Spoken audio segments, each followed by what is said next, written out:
Okay, welcome back to the Quad M YouTube channel. We're back here with a little bit of a story time. So this is my childhood home, and I no longer live here. I recently put a mini split unit to put mini splits upstairs.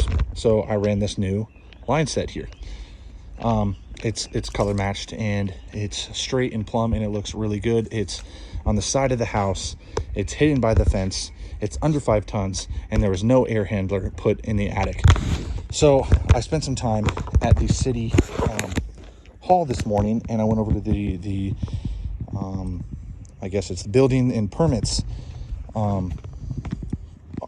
precinct, and I did that because we got a violation notice or a complaint notice on our front door. So I went over there and I said, hey, I got this complaint. What do I need to do? Do I need to, get a building permit? Because written on it was, hey, requested a permit. Long story short, we have a horrible HOA in this neighborhood. My family lived in this house. Again, I don't live here anymore, but we lived in this home for 15 years. And for 15 years, we have been harassed by this one single elderly woman who seems to have it out for me and him and him and them and them and them and every single house down this street. No single person has ever said a kind word about or towards this woman because she has been an absolute wretch and a menace to our neighborhood. It is like the collective of this neighborhood's mindset to believe and think that this woman hates society and people as a whole. As you can see, this neighborhood is very clean and put together. Every 5 years, she sends out a notice saying, hey, you have to spend $6,500 and paint your homes because we want all the homes to be painted always and not faded. And they can only be one of these like 6 colors and blah, blah, blah, blah, blah. So what do? We have to pay it. When she wants, these wind screens put up, sunshades put up, guess what? All of us, we have to pay it. She can just, write a letter saying, hey, your grass is too dull. That's a $250 fine. Huh? Here's the problem.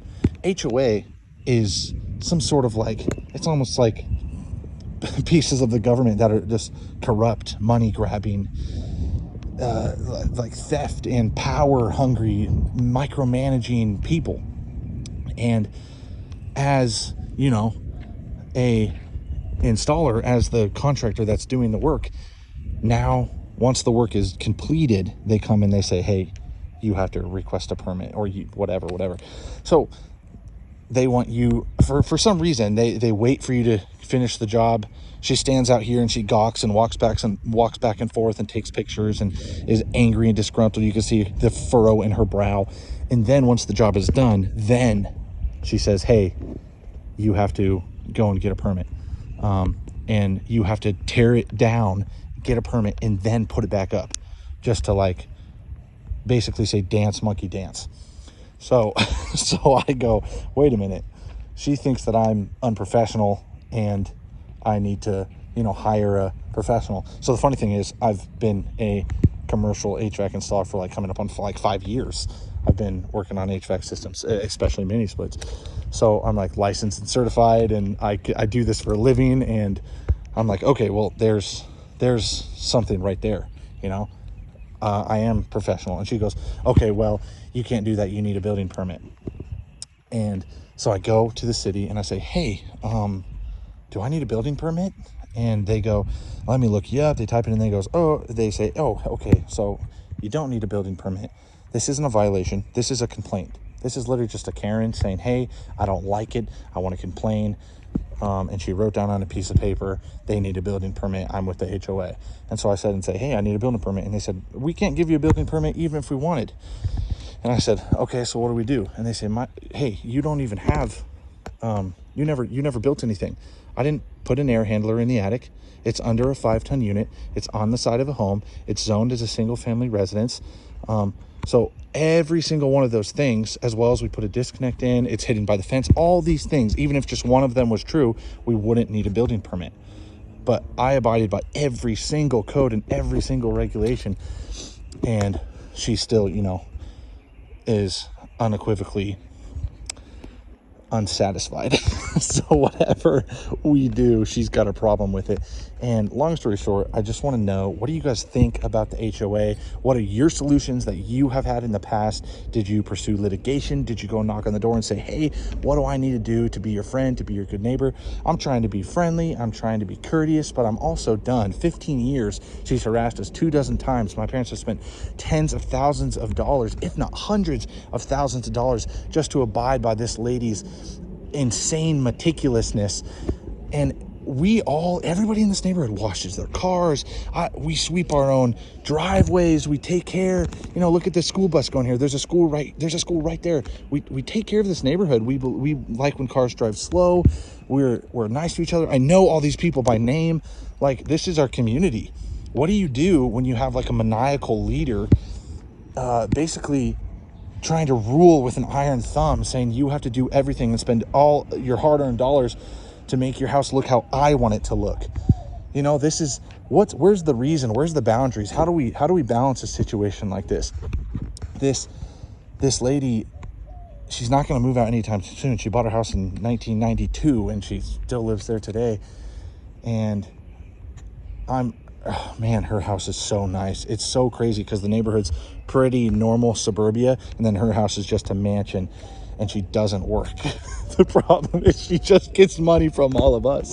That's the weird thing. She just sends out letters, and she drives around the neighborhood, and she takes pictures, and she walks through your grass, and she looks behind your bushes, and she goes and inspects the weirdest stuff, and she says, hey, I've got a problem here. This is how much it's going to cost you. Send me this check and then get it fixed on your own dime.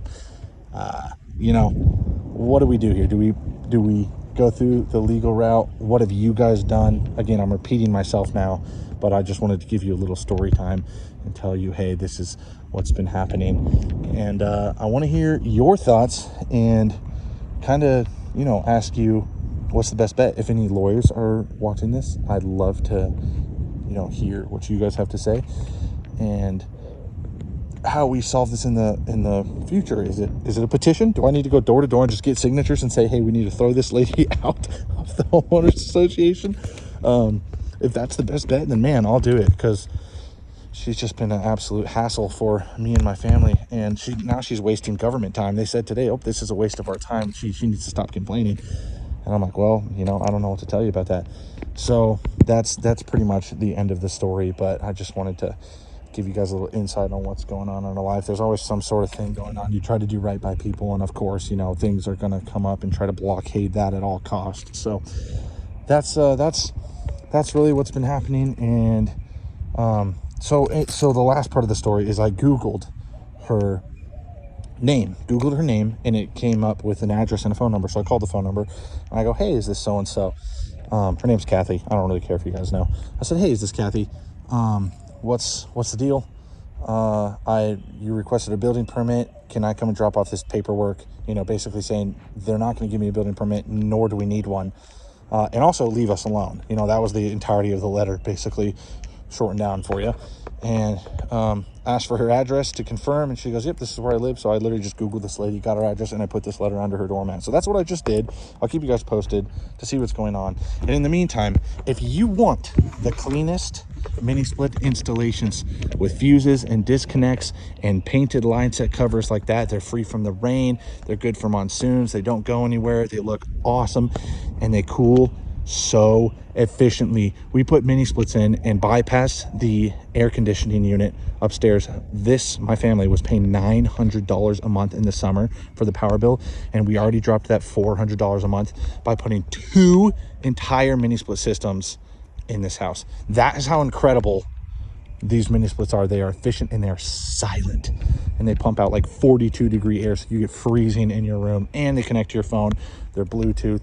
And we recorded $26,000 when my parents wanted to replace the upstairs AC, and I did this job for my parents. Keep in mind, I gave them an incredible discount for a tenth of that, for $2,600. So if you want your entire house to be cooled down, your shop, your garage, your tiny home, your mini split, whatever, I said mini split, your car, your bus, whatever, if you want any of that stuff cooled down for a fraction, I'm literally talking about a fourth or a fifth the cost of a conventional unit, and you will save money every month, give me a call, comment down on this video. I'm located here in Phoenix, and you know, we will come and help you out as much as possible. Thank you so much. Have a good one.